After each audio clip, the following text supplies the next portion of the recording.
not associate ourselves with him. And so I just kind of let that slide. Oh, your camera's on. I just kind of like, let that slide and stuff. But when I saw his final message, and I think the thing that really popped this out for me was that issue with my best friend, and he posted about Andrew Tate and stuff. That really just ignited something into me, and I was like, you know what, it's like time for me to actually talk about this. I stayed silent about Andrew Tate and even a lot about you as well, and this sort of like alpha male red pill space that's been growing online, because I wanted to like differentiate myself from this community. And I've stayed silent for so long, and I just wanted to openly say, like, I've supported these men in my own mind, in my own space, with my close friends from the start. And seeing Andrew Tate blow up, it's like the impact he's had on my best friend Sam, the guy, the white guy you said who I was with in Thailand. Seeing the impact he's had on him has been phenomenal. He's helped him turn into a man. He's like ingrained very powerful mindsets into him to become more disciplined, to become more masculine. And I can't help but respect a man who's helped my best friend do that. Yeah, So why were you trying to distance yourself from red pill? Isn't it very similar to self improvement? yeah, because when it was blowing up online, when Fresh and Fit first started in like I think 2020, 2021, I was somewhat posting red pill content, but then I wanted to like not be one of the stereotypical alpha males that were blowing up at the time because they were receiving so much backlash. And so I almost like corrected course and went into more of the wholesome self To improvement not get canceled? headspace instead. Hey? To not get canceled?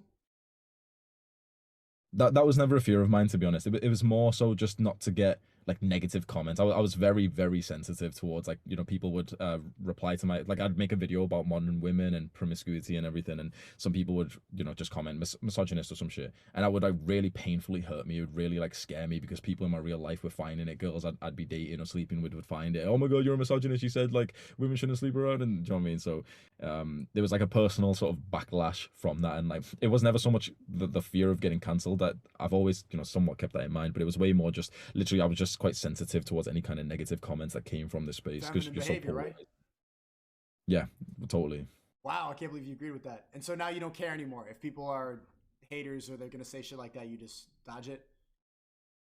I'd love to say I don't care. There's still a part of me that 100% still cares and still feels it and stuff. I've not gotten to that level where there's so much negativity that you don't even care. If anything, honestly, a big part of the reason why I wanted to live stream I've seen with you is like when you're so polarizing on your live streams, you're just so used to getting people who disagree with you, and I think it really strengthens you as a person. Yeah. Like you handle conflict so fucking well that I admire it. It's like someone disagrees with your point and you don't really take it personally. You argue against that point, whereas like generally for me, I've stayed so safe in this like little bubble of like my own protected space and everything, that if someone disagrees with me, like it hurts me personally. I'm like, okay, well, fuck that guy. He's clearly got to be a bad guy then.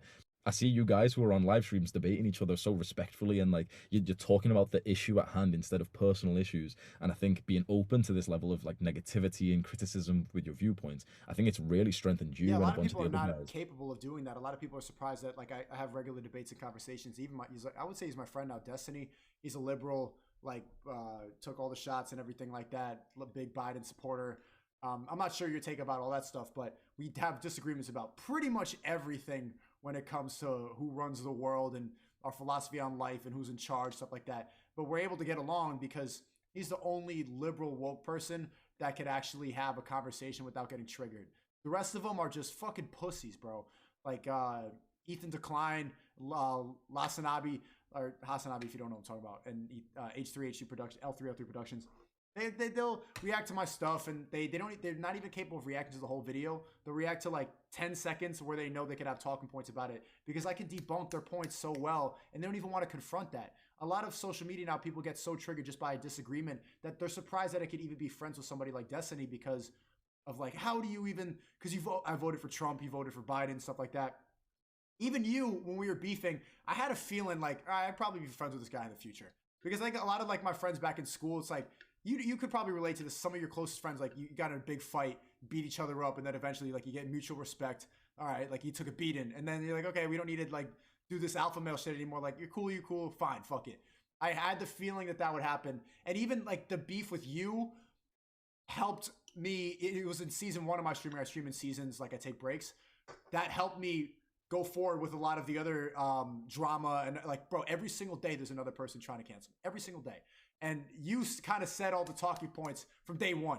You said all that shit, and now it's like every time. And my chat is like, who've been watching for a while, like it's really predictable at this point. You know what I'm saying? They got nothing else besides. It's like, okay, say that, okay, smoking weed. I did a couple swap at a sex party, and I didn't like it. That's it. And so at this point, that's why I'm able to stick to my points and not get emotional. And I need to get better at not doing the personal attacks. But that's why I'm able to stay stoic when it comes to terms of that, compared to like, I think a lot of people would not be able to handle it. A lot of people in my personal life, like, I don't know how the fuck you deal with that. Like, I know that I don't know if you're Muslim or not. No. No. But I had this clip go viral of me. I was getting sturdy to the Quran, made a mistake. I didn't know. And I was like making fun of the Muslim prayer. Like, I was reacting to people acting like in haram behavior. They're like LGBTQ people, feminist people. And so in response, I thought it'd be funny to do like the Muslim prayer, like every time that they would, but that was, a lot of people took that like with a lot of disrespect. And that was from season 1. Recently, like since the TikTok blew up, they clipped it up and then made it look like I hate Islamic people. Bro, they were calling my phone, like sending threats and stuff like that. And it's just like, people commend me because I think all the people watching this, 9,000 people watching this, there's no fucking way you would still be pushing after like the shit that every single day, a new hater by a new feminist, a new clout chaser, a new religion I disrespected, a self-improvement YouTuber, like, bro, it's just, wow, all day long. And it's because I go head on with this, which makes it entertaining. Like, I ain't gonna lie, like it makes it an entertaining stream, but I don't think like all the people watching, you got to give me that. At least I can fucking handle it.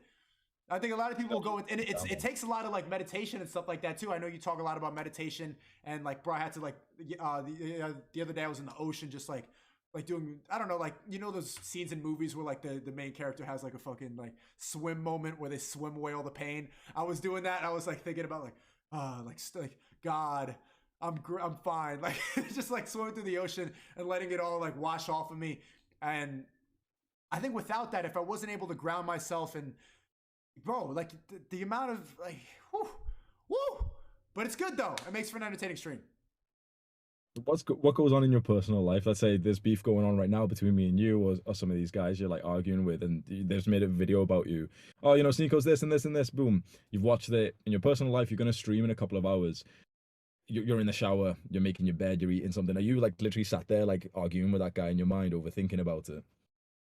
I'm getting better at it, but sometimes like even like the ones who are clearly clout chasing, it's just like, bro, like of course. And then I'm like, you don't even need to like put energy on this. You don't need fuck it. I watched the video. It's fucking, what the fuck is he talking about? Shut up. You don't know what? Liar, Griff. And I'm like, fuck, I don't care. I don't even, because I know the more energy I commit to that, that's what they want. They want to get into your head. They want to get into a stream. They want me to talk about him. So the best thing is to just be like, okay, I know why you're saying this. I know what you really want. It's fine. Take a deep breath. You all sound exactly the same. Another Sneako's insane video. Another Sneako's losing his mind video. Another one, he's a liar. Another one, he's just copying Andrew Tate. Another, it's just like, okay, bob and weave, slip, fine. But yeah, no, there's even like sometimes like, bro, the biggest mistake I'll make, and I know this happens to you too probably, like sometimes I'll check social media too early in the morning, or like some of the alternative websites, like sometimes Discord, Reddit, I search my name on Twitter right now because I don't have Twitter, and just seeing the fucking stuff is just like the cesspool of like, I'm like, whoa, bro, it's like 8 a.m. Why did I digest that early in the morning? Why am I in the trenches of the internet, of the lowest level people, just like with fucking frog profile pictures, anime profile pictures, the American Psycho. Always the anime profile pictures, bro. They've always got a lot to say, bro. Why am I engaging with these people at 8 a.m.? Because like this happened this morning. Like I woke up and my girl like was getting ready for work and stuff like that. She's like sitting on the balcony, like like maybe a cup of coffee and everything. Like should be a great morning, should be. But then I go on my phone and then I'm reading like, and I'm like, oh, and then my heart's pounding. And so you need to get better at that. But I like the fact that you said it. It does strengthen you and does give you a sense of mental toughness hearing all of that. Like the way that bullying makes you stronger when you're a kid can make you improve because you don't want to get made fun of anymore. Hearing those comments and hearing everybody say the same shit, it's like, okay, what else? What's going to trigger me now? What are you going to say that I haven't heard? I love that mindset. You're almost just seeing this, what 99% of people would be scared off and taking a big distance back from, you're seeing it as an opportunity to grow. But do you not feel like this is deteriorating your mental health at times? Well, it's the same thing in the gym. Like what deteriorates your muscles, what destroys your muscles, it's up making you stronger. So like the more stuff that I get over and that other people like don't get over, I'm getting stronger. I'm getting mentally stronger. So yeah, it can't eat away at your mental health, and I'll be like fuck, but then you get better. You get better. So I think it's the same thing as the gym. Like you need to tear down your muscles to make them stronger. Same thing with the insults. I think it makes you funnier too. Like the more I don't care about the stuff people say, the more you don't give a fuck, the more entertaining you can be. That's something I really want to learn. I'm still stuck in the initial stage, which is like the majority of negative comment or criticism is like very significant for me because I've tried to stay in my own safe space. I've not been reacting to them, and if I see one, I don't give it any attention. And so now, if I'm on live and someone's saying something which is not totally like idiotic, but somewhat true enough that it hurts more than just Yeah.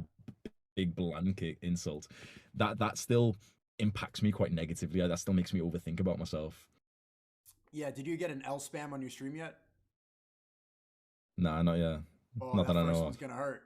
That first one's gonna hurt. You're not gonna know how to handle it. Um, I had one. I was reacting to like stupid Gen Z people answering questions in Times Square, like just people interviewing bots.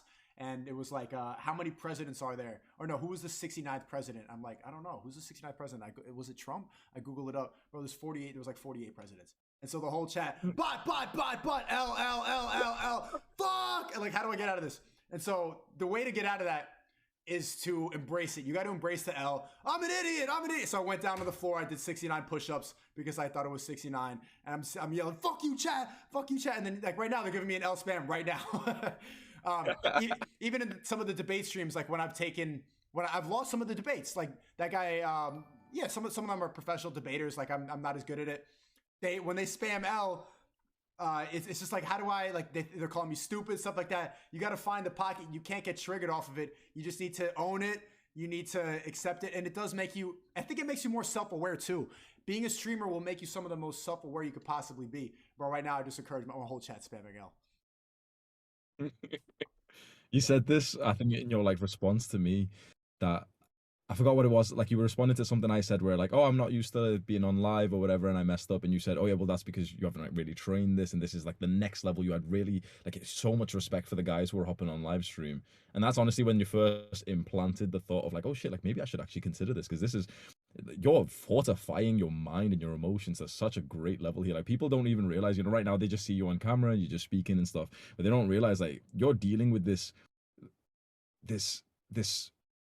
huge number of people who are very critical, who are very like, they've got fucked up attention spans. It's almost like chat is not just, this is something I found interesting before. You might relate to this chat of like a live stream chat, Twitch chat. It almost doesn't feel like a group of people. It's almost like just an entity by itself, which is incredibly autistic and has like a very low attention span. Oh yeah. And it's suddenly like it's spamming something emotionally, and then there's like a random side thought that some random guys just like spammed 4 messages of the same thing, and it just, you're almost dealing with this weird obsessive low attention span entity who's observing everything you do, and you've got to make him happy Yeah. every 2 seconds. Otherwise, you start getting L's.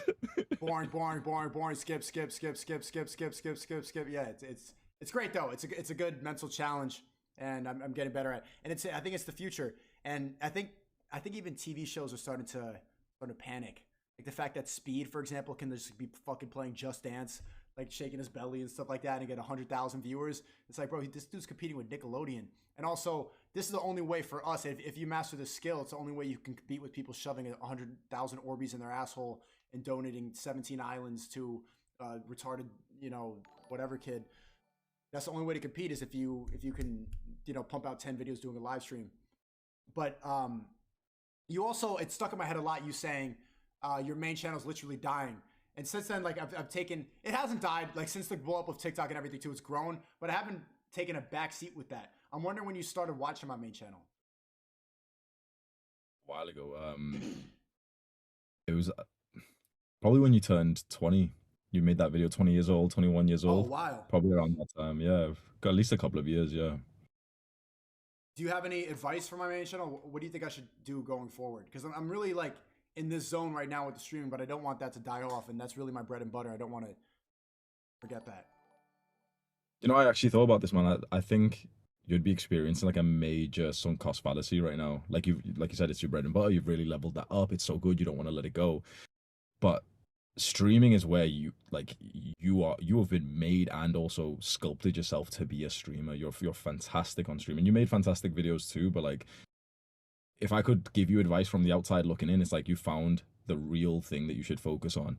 And the ROI of doing those videos seems very, very low compared to the ROI of sitting down and getting into a flow state and, like hyping up and everything as you do on live stream. It's like you're growing faster. You're probably making more money from your stream than you are from your main channel. Your main channel videos, I assume, take weeks per one compared to a live That stream. video, 20 years old, took a month to make, bro. That first video you saw was a month, and it has maybe a million views, something like that. It's something that it's not comparable. But if you're only looking at the money and the clout, which is not why I got into this in the first place. I was like trying to be like a deep artist for a long time, so you can't forget about that. But it is kind of like eye opening, and I think I tapped into streaming when I made this video, how to view women, and then Lasanabi reacted to it, and he had 40,000 live viewers. He was calling me incel. This guy's like literally an incel, and I'm like, what? This dude's making more money just complaining about my video that I took a month to make.